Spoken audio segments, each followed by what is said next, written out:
Diabetes Connections is brought to you by One Touch. Every touch is a step forward. By Dexcom. Take control of your diabetes and live life to the fullest with Dexcom. By Tandem Diabetes Care, makers of the t:slim X2 insulin pump. And by Real Good Foods, real food you feel good about eating. This is Diabetes Connections with Stacey Sims. This week, advice from the diabetes parents you know and love, me and my dear friend Moira McCarthy. After a terrific response in January, we are making this a monthly segment. This week, talking to your child about diabetes without nagging. Is it possible? But I almost had to go to nagging rehab, if there was such a thing, because I was even now, she's 27 years old. I don't think about her diabetes all the time while she's living 500 miles away, but she comes to visit me for a week and I'm like, Moira, don't ask. Don't ask. Oh, it's got to be so hard. Yeah.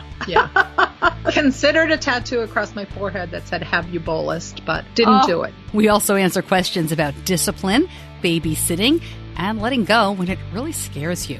Plus, it's Diabetes Podcast Week, so I'll be sharing some other great shows and letting you know how you can help a terrific charity. And tell me something good.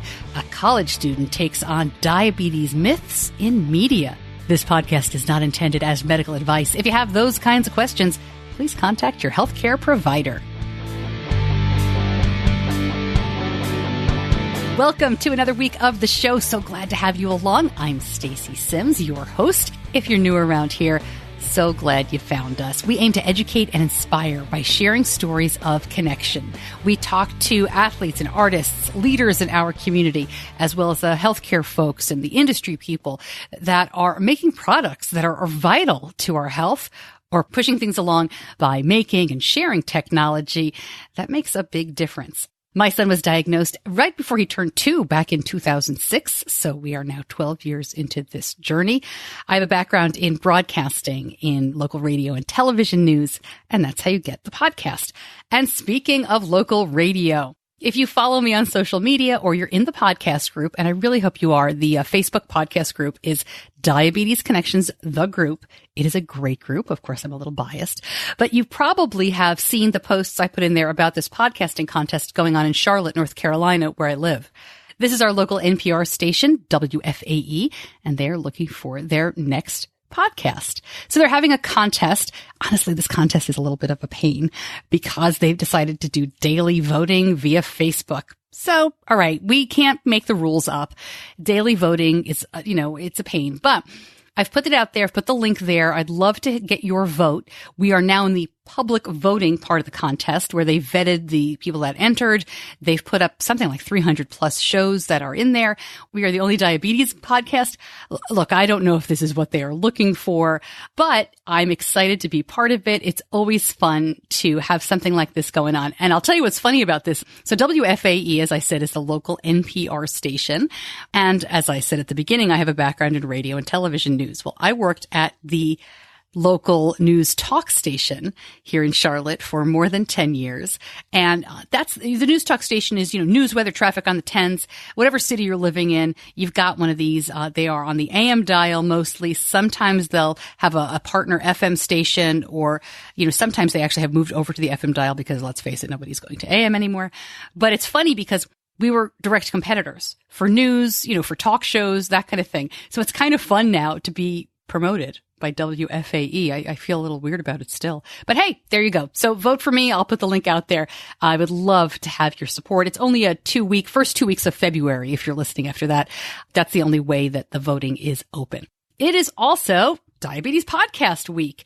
I am so excited about this. I love this. I started this project a couple of years ago because I was stunned to find out how many other diabetes podcasts were out there when I launched mine. In the summer of 2015, when I started Diabetes Connections, Diabetes Mind, the terrific news website, did an article on diabetes podcasts. And I couldn't believe how many other ones there were. I mean, I just hadn't heard about them all. And I thought there's got to be a way for us to work together and do something good and educate people about podcasts because it's better now. But let's face it, a lot of people still don't know what a podcast is or how to listen on your phone or how to make it easy and that kind of stuff. So I started Diabetes Podcast Week to help the podcasting community, right? To help other diabetes podcasters. and to help you find us, and to help spare a rose, which I'm going to talk about a little bit later on. But this is that great charity I've been telling you about, which helps get life-saving insulin and supplies to children in the developing world. One of the new things we've done for D-Podcast Week the last year and this year is we are playing each other's promos. And, I get this question every year. Why on earth are you promoting competitors' shows? Well, let's be honest. They're not competitors. If anything, we're collaborators because, most of us do an hour a week. Actually, most of these other shows do not post weekly. So maybe they're doing an hour a month or, 2 hours a month. You have time to listen to all that. But even better, you have a chance now, and I'll link up all of the shows. There's a main blog post. Read all the shows. You can find the diabetes podcast that speaks best to you. Maybe it's this one. Fantastic. But maybe it's not. We have great new shows this year. We have one in Spanish. We have one by dads only. We have several shows that feature adults with type 1 telling their stories. Nobody does a kind of a news show like I do, but you got to find what works for you. And that's why I don't look at this as competition. I mean, that is a silly way, in my opinion, to look at it, although I know people do. As I said, one of the things we're doing is playing each other's promos. So in a moment, you are going to hear from Amber and Ryan at the Real Life Diabetes Podcast. This is part of the Diabetes Daily Grind website. Welcome to the Real Life Diabetes Podcast. And if you're brave enough to listen, we're happy to have you. I'm Amber Kluwer, and we're not experts. We're just people living the real life. We've got plenty to share. Plenty to share, and it's not all suffering either. We look for inspiration, we look for laughs, and we have a good time. We're authentic and uncensored and sharing our day-to-day battles and lessons learned, period. Period. If you're at the gym, if you're in the car, if you're trying to tune out your spouse, turn on our podcast. We'll make you laugh, and we'll have a good time. And if you've enjoyed this so far, you'll enjoy our sense of humor. And we bring on guests that challenge our assumptions, push us to improve our diabetes management, and make us laugh in the face of the disease. We want you to run marathons. We're dispelling hot tub fears. You remember that? We actually did an episode from a hot tub. We dish out ideas for using diabetes to pick up a date, and we are certainly not afraid of carbohydrates. Maybe appropriate levels of fear for carbohydrates. So we're living the real life. And if this sounds like something that's interesting to you, just subscribe. We're on iTunes. You can find us anywhere. Cheers for the highs and lows, everyone. Cheers. We've actually had Amber and Ryan on the show, so I will link up my interview with them. I love their podcast, and the one they did in the hot tub was fantastic. In fact, I'm going to link that specific episode up in our show notes because the idea was, should people with type 1, should people on insulin be in a hot tub? And that's maybe a not suitable for the whole family kind of podcast, only because they're drinking and there's some language, but they're so funny and they're great. So I'm glad we drew straws. You got a promo at random for Diabetes Podcast Week. And I love all the shows, but fun to hear from Amber and Ryan. Much more coming up about Spare a Rose and, of course, advice with me and Moira McCarthy. But first, Diabetes Connections is brought to you by One Touch. Have you ever tested your blood sugar with a meter and were unsure about the meaning of your results? Take the guesswork out of your numbers with the One Touch Vario Flex meter. It uses Color Sure technology to instantly show you when your or your loved one's blood sugar numbers are low, indicated by blue, in range green, or high red, so you can quickly get on with your life. You can also use the meter's built-in Bluetooth smart technology to seamlessly sync with the One Touch Reveal mobile app, available now as a free download for Android devices on Google Play and Apple devices on the App Store. One Touch, because taking a step forward starts with seeing where you are. After a great response in January, we decided to do it again. Dear D-Moms is going to be a regular monthly feature around here. As you likely already know, Moira McCarthy is a wonderful writer. She's the author of many books. She is a nationally known and award-winning travel writer, and the mom of Lauren, who has type 1. She's in her late 20s, and the mom of Lee, who does not have type 1, but is expecting Moira's second grandchild soon. Exciting times, and a bit scary, because if you follow Moira on social media, she had a big health scare last month. She is doing so much better now, and we touch on it a bit before we jump in with your questions. But I should make clear that when we talk about her swimming with the dolphins or, being at SeaWorld, she was supposed to go to SeaWorld in January for a JDRF event. So, of course, I was joking around with her in January before she was supposed to go about all the fun she would have at SeaWorld. And unfortunately, when she got sick, she had to cancel, and she feels awful about that. So typical me, I'm making dumb jokes. So here's our talk and this month's advice. Hey, Moira, thanks for coming back. This is exciting. We're going to make this just a regular segment around here. I really appreciate talking to you each time. How are you? I am really good. It's always fun to have my coffee and chat time with Stacey and all the D parents out there. So, hey. Yeah, I think it's funny. We would do this. We have done this even without the show. I know. Are we more interesting with microphones? Well, at first, I just got to jump in and say, how are you? You had a health scare. You're doing okay now? I am. I had a quite critical health scare. It was an interesting experience, and I am on the mend. And I will say that that when this is all said and done, it has given me a lot of thoughts on how we can better help families with newly diagnosed children, because going through an emergency and a diagnosis myself made me think a lot about how it was 22 years ago when Lauren was diagnosed. But we'll talk about that another week. Yeah, so wow. All is well. I'm on the mend. Excellent. Because I have to say, selfishly, I'm very disappointed we didn't get you riding the dolphins at SeaWorld. After our talk last time, I was looking forward to those pictures. But truly, all kidding aside, I'm so glad you're okay. I know. I'm a little annoyed that I didn't get to ride the dolphins either, but hey. So I'm sure that was on the agenda if you'd made it to the... That's funny. All right, so let's just jump right in. We've got some great issues. We have some terrific questions. And if you're just tuning in for the very first time, Moira has a daughter who was diagnosed 21 years ago. My son was diagnosed 12 years ago. I always mess up Lauren's age. She's in her late 20s? She's 27. Okay. And Benny is 14. So that's our experience. That's our limitations. That's our knowledge. That's what we're offering here. Not medical advice, but as Moira said, you said so eloquently last time, mom advice, MOM. You've got your MOM degree. That's right. Carry it strongly. Okay, so the first question we got comes from Meredith. And she says, how do you walk the fine line of discipline and boundaries about normal teen things, chores, screen time, homework, while always knowing your kid is already doing 100 things per day he or she wishes she didn't have to do because of this crappy disease?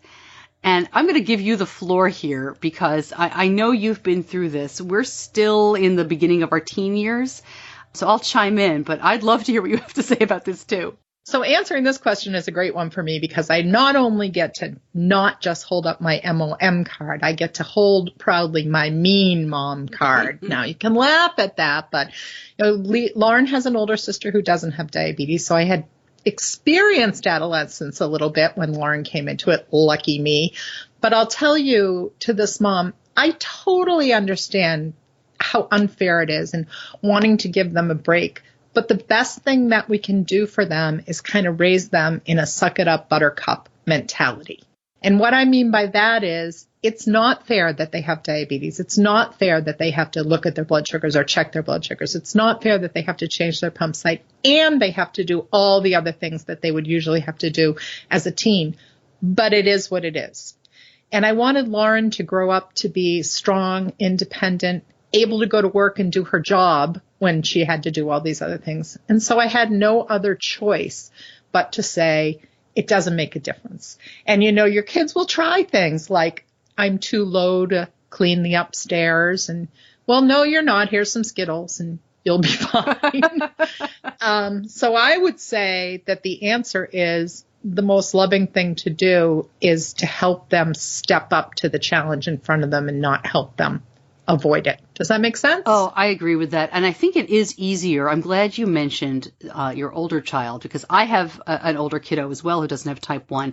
And it is much easier to realize that not everything is about diabetes. And I think it's got to be hard to go through all those phases if your older child or your only child has type 1.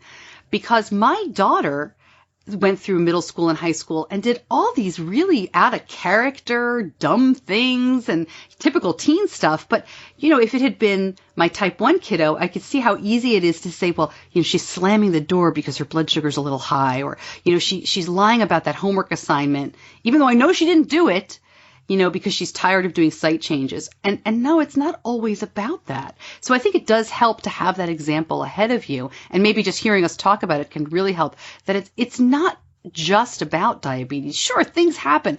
I'm sure they don't feel well when they're high. They can't do things when they're low, but you treat and move on. Just like you said, sit down for a couple of minutes, eat those Skittles, and then go clean the bathroom. But oh my gosh, I have the best story. I don't know if I've ever told you this. So, teenagers, particularly teenage girls, have temper tantrums and say mean things to their parents. And I remember when my first daughter was born, bringing her over to my aunt's house and putting this angelic baby in her arms, and my aunt looking at her and looking at me and saying, she's so perfect, it's hard to believe she'll turn 13 and tell you to go to HE double toothpicks. So they're that way. That on top of that, if your blood sugar is high, fair enough, you can get a little bit angrier than most people. And so what we said to Lauren is, we should have done this with our older daughter too. If you start to yell at us or be mean to us or say something terrible, and you stop yourself in the middle of it and you separate yourself until you've calmed down or your blood sugars come down or both, then you will not be punished for it. So in other words, she could be screaming, and then if she says, okay, I'm gonna stop, and I'm going to go to my room and I'll talk to you when I'm calm, then we wouldn't punish her. So one day my husband and I are sitting in the dining room and she's mad about something. I don't know, her iPhone or something.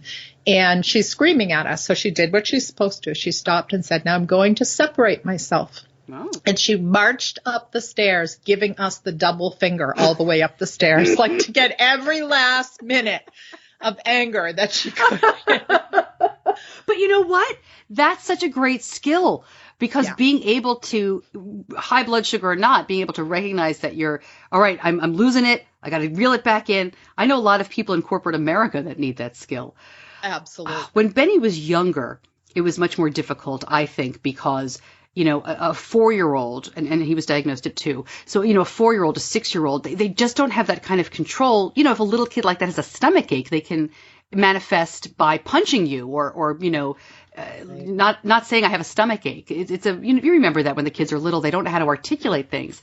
And we tried for a long time. What helped us was kind of using the analogy of the Hulk, you know, the Marvel character, the Hulk, who is like mild-mannered Dr. Bruce Banner.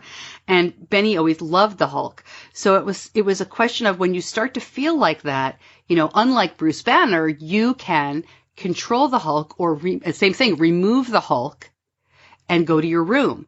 And I would say if you feel angry, you know, hit the pillows, throw things around, you know, I mean, throw stuffed animals around, not books or whatever.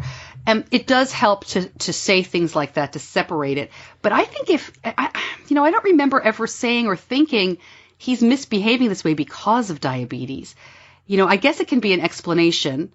It's certainly not an excuse in our house. And I don't know. I think, you know, I've learned over the years, and Moira may help me out here. I've almost learned to never say never. You know, there are times when my kid's high blood sugar would make him cranky but not upset, but another kid's blood sugar really might make him behave in ways that they got to talk to their healthcare team about that. You know, I hesitate to say it's always discipline and it's not always about diabetes. You know, if there are things going on in your house with a kid with type 1 that you are not able to control with regular discipline and the things that you do for your family anyway, I think it's time to talk to your healthcare provider. I agree. And here's the thing. Our goal as parents is to raise people who can function in the world. Yeah. And like my daughter says, if she feels crazy and angry because her blood sugar is high, her boss doesn't care one bit. Yeah. So I would say, adding on to what you say, if you have a child that it really seems out of control, it may even be an issue beyond diabetes. Mm-hmm. Everything isn't always diabetes. Because we have it in our households, we have to look at the correlation and see if there's anything. But you got to figure that out. And I don't think you're doing a child any favors coddling them and saying, you know, it's okay that he punches his brother because his blood sugar's high, or it's okay that she screamed and yelled and threw something because her blood sugar was low. It's not okay in the world, and we have to raise them to be strong in the world. Yeah. Tough situation, but I think that's the way to go.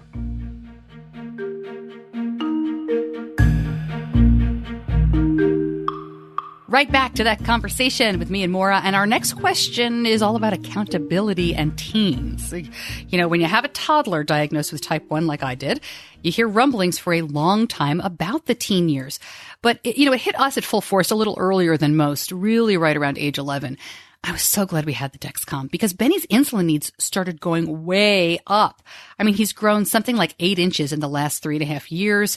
And along with the hormone swings, it's tough for me to imagine managing diabetes during this crazy time without the Dexcom continuous glucose monitoring system. We can react more quickly to highs and lows. We see trends. We can adjust insulin doses with advice from our endocrinologist. I know using the Dexcom G6 has helped improve Benny's A1C and overall health. If your glucose alerts and readings from the G6 do not match symptoms or expectations, use a blood glucose meter to make diabetes treatment decisions. To learn more, just go to diabetes-connections.com and click on the Dexcom logo. Now back to me and Moira, and a great question about accountability. Natalie has a question about, this is about accountability, but not about behavior. This is really about diabetes. So Natalie writes, who is the best person to hold them accountable with talking to them, how they present themselves, how to deal with a difficult person at school. But she's asking if somebody else can be the stand-in bad guy at forcing them to learn to manage their diabetes. Since there's not an option to have a random other person on them to take care of themselves, what's the best way to make it come across loving when you ask why they didn't check their blood sugar at lunch or why they've been high all day? And she writes that her child is 14.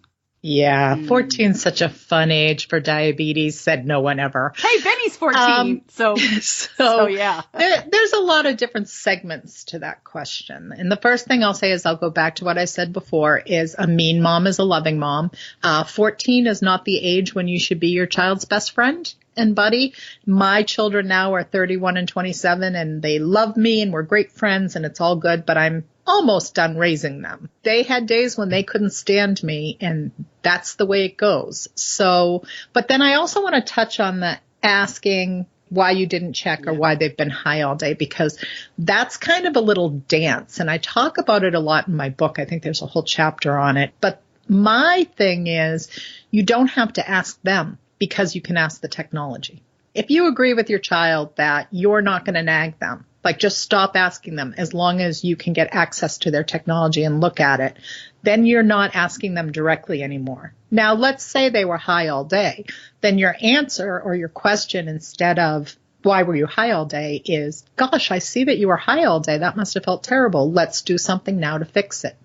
And then later, is there anything going on in school that makes it difficult for you to change your site or whatever? But that removing the question directly of the, are you high? Are you low? Did you check? And asking the technology instead changed my relationship with my daughter. Yeah, and I 100% agree with that, because we've been very fortunate. Well, in a different time, we've had a Dexcom. We've had a CGM since Benny was 9. So it has completely changed the conversation, because I'm not asking, did you check? What's your number? How's it going? What's it, blah, blah, blah. But I find myself, and Moira, this is your advice, so I'm going to blame you, but it works. I feel very silly, but I will say things, and I'll literally say to Benny, looking at the Dexcom, I got a couple of alarms. And just so I can help you with basal rates or changes, is everything okay? Did you miss a bolus, or do you think that's just the way it went? Or, I'll say something kind of like, I think it's really casual. And of course he's hearing nag, nag, nag, nag, nag. Right. But I am trying to make it, a little bit less than what happened. And he'll say, oh, I forgot, or I bolused late, or after lunch I ate this other kid's, snack and I didn't bolus for it. And my only response to that, and I think, it works for us, my only response to that is always, hey, thanks for telling me. Yeah. And that's all you need. That's all you need is knowledge. Yeah. And you can always fix anything after the fact. And they have to learn that, life's going to throw things in front of them and that they can fix it. I know when I first started, it was actually a great doctor who said to me, just because back then you had to ask because there was only finger pricks. Right. And a great doctor said to me, just stop asking her, ask the meter. And I was like, ding, ding, ding. But I almost had to go to nagging rehab, if there was such a thing, because I was even now, she's 27 years old. I don't think about her diabetes all the time while she's living 500 miles away, but she comes to visit me for a week and I'm like, Moira, don't ask. Don't ask. Oh, it's got to be so hard. Yeah. Yeah. Considered a tattoo across my forehead that said, have you bolused, but didn't do it. I will say, in addition to Moira's book and the other episodes we've done where I've interviewed Moira in the past, I did an episode recently with Jill Weisberg-Benschel, and much of it was about talking to your teen. One of her great points that I've taken to heart is when you're trying to figure out a way to do this, is sit down and ask your kid. Say to them, look, I'm having an issue because I'm driving myself crazy about diabetes and I don't want to drive you crazy. Can you help me make a plan where we can come up with something that satisfies me and is okay with you and go from there? And that really has helped me. Benny and I, we've always done that to some extent, but I don't know, somehow having permission to really, because asking your kid is not the best parenting strategy for many, many things. And I know some parents are listening and, well, I'm the parent. Why would I ask them? But trust me, getting their input on this, getting their buy-in on it has made a huge difference for us. I mean, I text Benny every day, 20 minutes before lunch, to remind him to take insulin for lunch. And he wants me to do that. It's not a nag because he's like, can you just please do that? It's one less thing to think about. It's super easy. It helps. And that's what he wanted. And we have, so what you did that was so smart about that is you flipped it around so that he would take ownership of the care. Right. So by it being his idea, I suggest this a lot to parents. Send your teen in with their diabetes person and let them come up with a plan. And then you have to adhere to it because then they take some ownership of it. There's another thing Natalie said that I wanted to suggest and where she's desperately, and I understand it, wanting someone else to help be the bad guy, but I can suggest a way that they can have someone be a good guy help. And that is pairing your teen with a young adult with type 1 diabetes who they know or who you know. I know my daughter gets texts from younger kids all the time about all kinds of different things, whether it's a situation they get themselves in or that they're not taking care of themselves or they have a question about something. So if you know other families through camp or JDRF events or whatever it is you do, getting someone who maybe is college age to sort of be on call for them on text can be a really good thing. You just have to agree that it's their conversation to have and you stay out of it. That's such a great idea. Yeah. Because they do have peers. I mean, a lot of these kids do have friends their own age who, you know, they're lucky enough to meet at camp or at events. But it's not the same as a young adult or somebody else who can really kind of, as you said, be the good guy. That's a great idea. Lauren did it, and now she's the one doing it for others. So it's terrific. I love it. Lauren is so smart. Okay, so if I might say so. Yes, myself. Nice job. Nice job. When we spoke last month, we had mentioned that we were going to talk about babysitting a little bit more. That came up in terms of having a type 1 kid make a lot of money babysitting for other kids with diabetes. So we kind of put that out there as a summer job or something to look at for your kiddo. But I wanted to take a couple of minutes and talk to you about when you're looking for a babysitter for your child who has type 1. And I mean, I can start with this real quick because, as I said, Benny was diagnosed at 23 months. And we were both working, my husband and I were both working full time. And I worked mornings, he worked nights at a restaurant. And his restaurant, he owned it. So he was there all the time. And I had to do appearances and other things for my radio station job. I did a morning show, but I had to be places in the afternoon and the evening occasionally. And I had 2 little kids. You know, I don't have any family here. It never occurred to me not to find a babysitter. And I've seen lots of people online in the last couple of years saying, you know, I've never let my child stay with someone else. I don't trust anybody. I can't go out. I've never been away from them for more than, 5 minutes. It never occurred to me in 2006, 2007, 2008 that it was a bad idea to find a babysitter. Now, I will say he was 2. He was on shots for the first 6 months, and then we got an insulin pump. But there was no way he was using any of these things or doing anything independently. So I did switch from my teeny bopper babysitters that I'd been using in the neighborhood, who were fantastic. I did use college age people or young. I actually had an adult at his daycare center who we trained. And it really, I don't want to say it was easy. And I do want to say we were lucky. But I didn't have a diabetes specialist. I found people who cared and paid attention. And we had some ups and downs, but we had ups and downs with me. I didn't know what I was doing when I brought him home anyway. Right. I was in the same boat. I don't have a lot of family around me who would step up, but I had already had babysitters because my husband and I both work and because we like to go out at night and have fun. And so what I did, and Lauren was diagnosed at 6 back in the days of shots and actually NPH and regular, I just used the same babysitters. And the thing about it that I felt from the beginning is I was just learning. It isn't like I knew so much. And our medical team really supported me in saying, she's going to be fine. Nothing bad will happen. And so the first time we would maybe only go a couple miles away and stay out for 2 hours. And then eventually it was like, whatever, and honestly, I don't think that everyone who watches our children needs to know everything that we know. I think that parents can talk to their medical team about what's appropriate.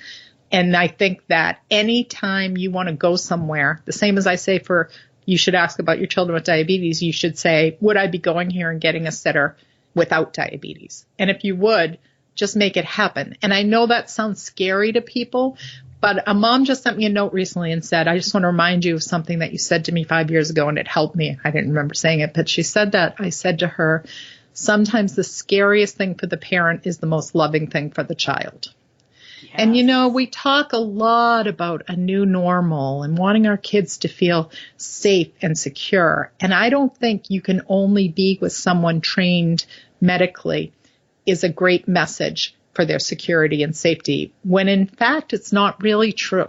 And so we used the same teenage babysitters. Actually, when I woke up from my emergency surgery 3 weeks ago, the nurse was one of our teenage babysitters. I was like, Lisa, oh my gosh. So funny. But hey, she ended up being a nurse. There's always a way. There's always a solution. They can skip a bolus if your doctor says, if you're going to go somewhere and you're nervous about that. They can eat extra and be high, or they can just live their lives. It's pretty simple stuff at the end of the day. And I get parents wanting to cover every base just in case, but we can't bubble wrap our kids. We have to let them live, I think. I think it's great advice. I would also say it's a little different, and I know you're not saying it's not. It's a little different for toddlers and kids. Oh, gosh, yes. But, I mean, please take this with a grain of salt. I'm a wonderful, loving parent. You've got to get away from your kids sometimes. You've got to. And so if you have any people around you that know anything about type 1, if you have a toddler or even an older kid that you're worried about the babysitting situation, talk to other people in your area. Just call either, if you don't know anybody, call JDRF, find out when the next event is. Some JDRF offices will help you find people in your community. Mine did not. I actually called them way back when. We had different staff then, and they were like, well, what do you want us to do? And I'm like, find me a babysitter or find me a friend. And they were like, well, come to our event. And of course, that was the best way to do it, because I walked around the event and talked to people with young kids. Who's your babysitter? Who do you use? What do you do for this? And it, that word of mouth can really help. Half the time, as we said last episode, they have a sibling that'll babysit, if that's what you're comfortable with. But just work it and don't give up, because, you love your kids, but you need grown-up time. I will also tell you that Lauren made a fortune babysitting for other kids with diabetes, and she started babysitting for other kids. In our town, you can take the babysitter certification course right when you turn 12. So as a 12-year-old with diabetes, she started babysitting for kids without diabetes and kids with diabetes. And sometimes I see parents saying, when can I leave my 12-year-old alone? And every kid's different, but I'm like, gosh, mine was babysitting other kids at that age. But she would make a fortune. But she told me once, or one of the moms told me once, she said, first of all, it's great when Lauren babysits because I can drink too much. Like, doesn't matter when I come home because everything's been done right. And then she said that her son, she had a little boy, and her son would say, you're doing it wrong, Mom. That's not how Lauren does it. Oh, I love it. I love it. That's, and we had those situations where we actually had one babysitter who has type 1. She's a nurse too. It was funny when you said that about your friend. She grew up to become a nurse, but she wore an Omnipod and Benny wore the Animus at the time. And it was so funny because I think he was 5 or 6. He was little. And so we kind of knew what he was doing, but he still needed a lot of supervision and help when he would press buttons or, count carbs. And she would crack me up because she would call me sometimes and, just to double check, am I doing this right on this particular pump? Because she had type 1. She knew everything, but she had a different pump. So even people with type 1, it's not an automatic, that they'll know everything. And the other funny thing is Leah, at that age, my daughter, who's 3 years older than Benny, she took it upon herself, if we ever had a sitter who had type 1, and we did have a couple of them over the years, she was in charge of making sure that they didn't go low. She's like, I'm going to make sure the sitter has glucose tabs, or I'm going to make sure the sitter has juice if she needs it. You know? That's cute. It was always funny, so never a dull moment. And now, we, full disclosure, I started leaving my kids alone, for an hour or two here and there. I think Leo was 11 or 12. And now they could sleep all day. They don't care if I'm home.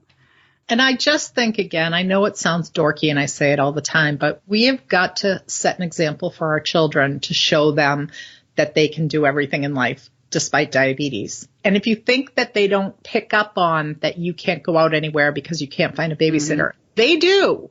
And you don't want them to feel that for so many different reasons, because you don't want them to feel guilty. You don't want them to resent their diabetes more, and you don't want them to be afraid, right? Oh, speaking of fear, though, before we wrap it up, I just want to go a little bit more in depth on what you said earlier about the thing that is the scariest for the parent can be the best for the child.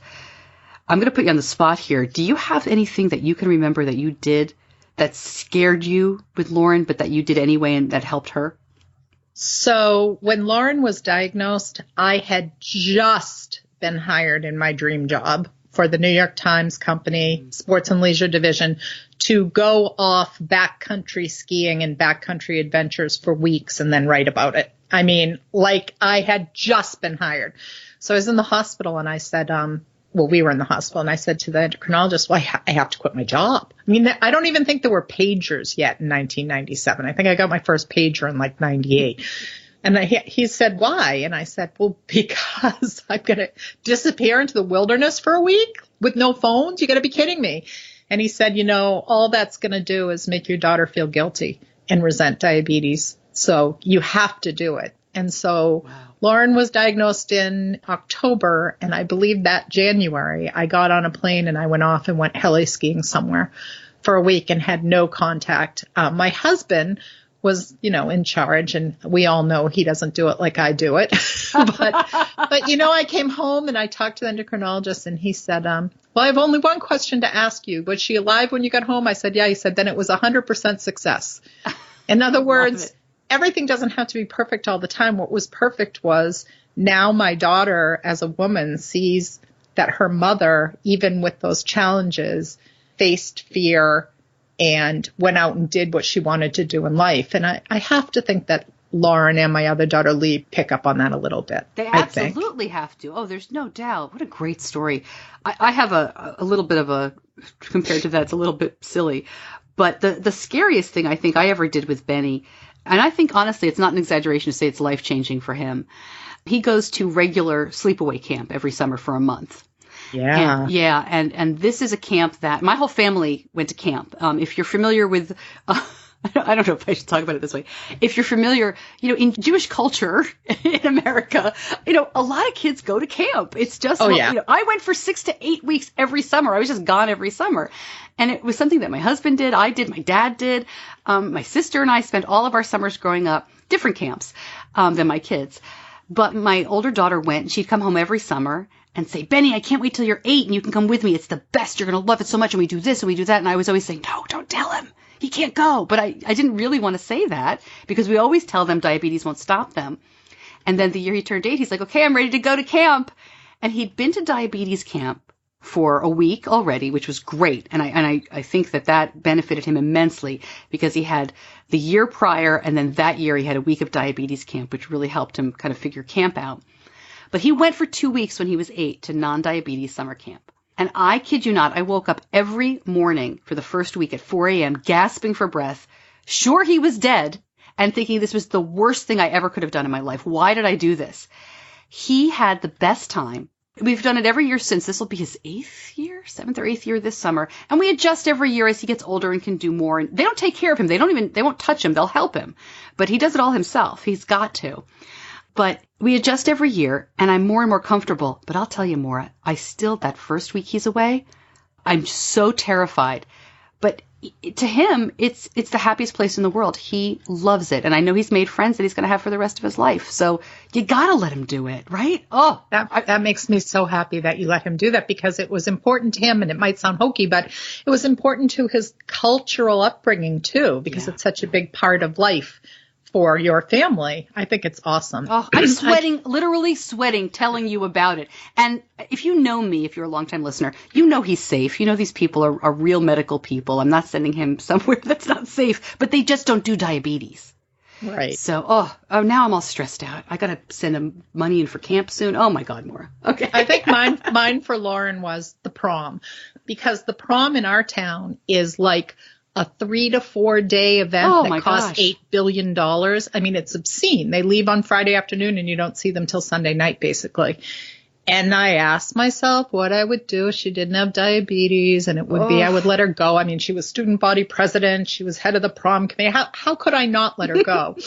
And so I had her come up with a plan with her medical team so that she took ownership of it. And I still remember, I love her high school boyfriend, who's now an NIH researcher. Wow. And he just kind of pulled me aside and said, don't worry about it. I've got it taken care of. But she was gone for that weekend. And not everyone was making good choices, but she came home happy and had the best time in her life. And I think that was one of when I was like, please let this end well.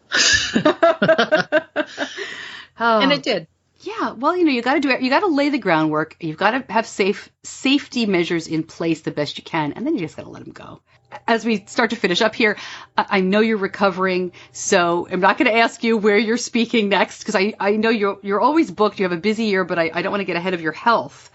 But we are planning to speak together, possibly at Friends for Life this summer. We'll keep you posted as you listen.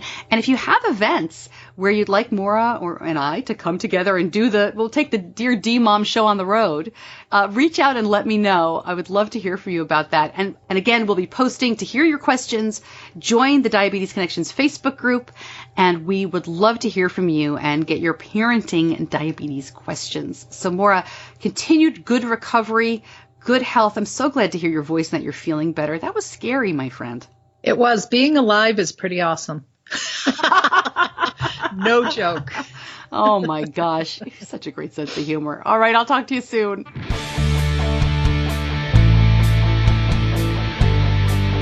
You're listening to Diabetes Connections with Stacey Sims. If you have a question for me and Moira for our March segment, check out Diabetes Connections, the group on Facebook. I will be posting a query. I'll be putting up a post saying, ask the D-Moms, and you can get us our questions. We also have a little bit of a backlog already, which I guess is a good thing. We've been getting them from email, so there will be a lot to talk about month by month. I'm very excited about that. And we've actually had some inquiries from conferences for the two of us to come and maybe do this live. So if that's something that you think your JDRF chapter would be interested in, or another conference in your area, let them know, because I think that sounds like a lot of fun. I mean, selfishly, I'm always up for hanging out with Moira, but I've learned from her every time she speaks, and I hope you do too. And I hope I add a little bit as well, but I think these conversations are really important. And of course, if you disagree with us, definitely let me know. I would love to hear from you, Stacey at diabetes-connections.com, or again, in the Facebook group. Best way to grab a hold of me. Our community connection this week, all about Spare a Rose. Community Connection is brought to you by Tandem Diabetes Care, makers of the t:slim X2 insulin pump. Several years ago, several prominent diabetes advocates came together to try to figure out a way to help the group Life for a Child. And they came up with a pretty unique campaign that has stood the test of time. Now, Life for a Child is, they say on their website, the diabetes community taking care of one another around the world. And what they really do is they get supplies and education to people in the developing world who do not have access to those things. So the campaign Spare a Rose is very simple. Step one is actually spare a rose. You just buy one less rose for Valentine's Day. Step two, you donate the cost of that rose to the Life for a Child program. And then you're going to receive a printable card that you can give to somebody special to share this gift with them, to tell them you donated in their name, or to have a card for yourself where you can know that you gave insulin to a child in need. It is very simple. We are going to link up everything you need to know in the show notes. Just go to diabetes-connections.com. You can go to the website. You can see all of the amazing stories of many people that they have helped. And what's interesting about Spare a Rose, it doesn't have like a big corporate write-off or donor, although that would be fantastic. But they aggregate these small donations, which equal thousands and thousands of dollars, and that money really makes a difference. It does show the impact, as they say, even the smallest donation can have. And if you'd like to learn now more about Life for a Child, they are amazing. They support 19,000 young people right now in 42 countries. They do have a Life for a Child in the United States as well. It's a little different. You can learn more at the websites. I will be linking everything up. Please consider giving. It's very simple. You can spare one rose, and you can just donate the cost, or you can see this on their website. They lay it out for you. You can do 12 roses for $60, which is 1 year of life, which is what I donated last year. And they'll break that up monthly for you if you want to, and of course you can give any monetary donation that you'd like, but it is really nice to kind of visualize it as they do on the website. So Spare a Rose, Life for a Child. Carrie Sparling from 6 Until Me, I believe, coined the phrase at the very beginning of this campaign because she was one of the people in that room who came up with this. Flowers die, children should not. And while that's a very stark way of putting it, that really is the point of this campaign. So I know we are all, it's tough. We're all tapped right now because we're all paying for our own supplies. If you can possibly spare something, or maybe have your office do a fundraiser, or let the people around you know, $5 does make a big difference. I considered making Spare a Rose our Tell Me Something Good segment, but I think I'm going to save that for when I hear about all of you donating. And you can let me know if you donated in somebody's name, or you can let me know if you were touched in a special way by Life for a Child, anything you learned. But Tell Me Something Good this week is about a husband who is proud of his wife and a mom who is proud of her daughter. Tell Me Something Good is brought to you by Real Good Foods. We love trying new food around here. My kids have always been that way. My daughter took a quick break when she was like 5 or 6 to about age 10 or 11. But when they were babies, they ate everything, and now they're great about trying stuff. So when we saw Real Good Foods doing a lot of good stuff during Diabetes Awareness Month back in November, I knew we had to try it. So Benny started with the Supreme Pizza. This is like a personal size pan pizza. And I told him to save me a bite. I'd never tried their stuff and I wanted to sample it. Well, he liked it so much he forgot, I think, selectively to save me that bite. So, of course, we got more. And, of course, since then, we've tried so many more of their products. The poppers are really yummy. The artichoke ones are delicious. And Benny loves that the pizza is 8 carbs. Find out more at diabetes-connections.com and click on the Real Good Foods logo.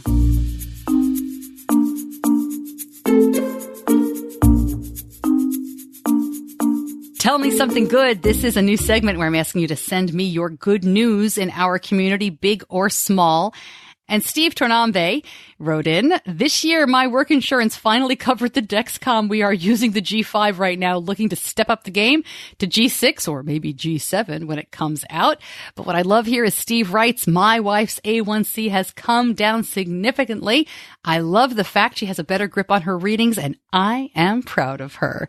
Steve, thanks for writing in. I love that. That's really cool that you're proud of her.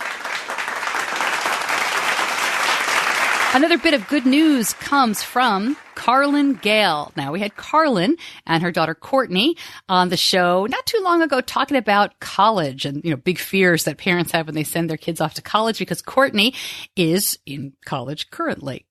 And Carlin posted on Facebook that Courtney's research paper on Hollywood's perceptions of diabetes was selected for the Eastern Communication Association Conference. The paper is called Diabetes in the Media, How Hollywood is Causing Miseducation.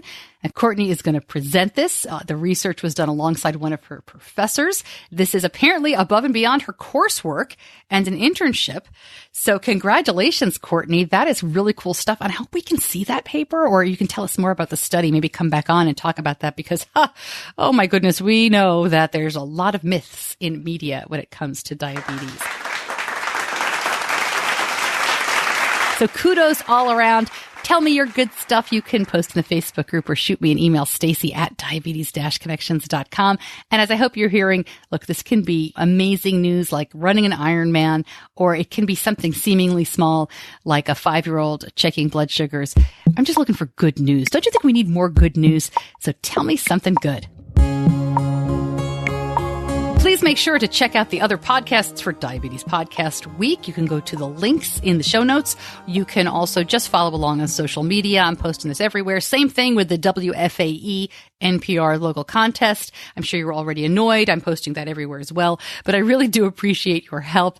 It makes a big difference. And it's fun because of all my media friends here in Charlotte. I want to make a good showing. Thanks, as always, to my editor, John Buchanan from Audio Editing Solutions. And thank you for listening. I really appreciate it each and every show. I'm Stacey Sims. I'll see you back here next week.